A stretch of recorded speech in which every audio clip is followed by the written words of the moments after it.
Hi, I'm Ian Wilshire. I'm the archive curator here at Papers Past. So let me tell you how we've amassed this 150 tonnes of newspapers over the years.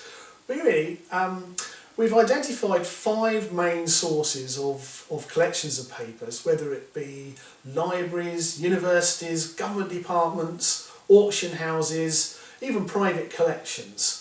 What happened back then was that the papers were saved on a daily basis, mostly for reference, and every 3 months or so the papers were individually then sent off to a bookbinder who had them bound in these big thick 3-month volumes, and really then they just amassed in the storage vaults, and if anyone needed them for reference they would just access them from the store there.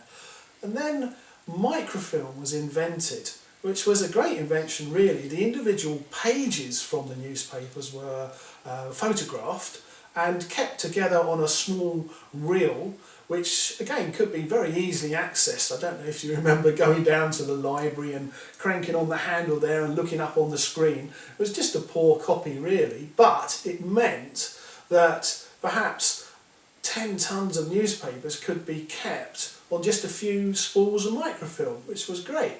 And that then led to the original papers then being sold off at about the same time as the business started in the early 80s. So a typical example of a purchase would be back from, I remember getting them from the Guildhall Library in London, which was a super collection. It was 1860 through to 1960.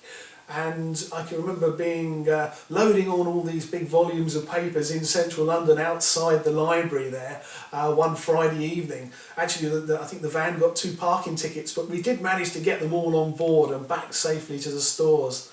Another purchase we made was via eBay more recently through George, one of our book collector contacts, and he had quite a big run of papers for sale.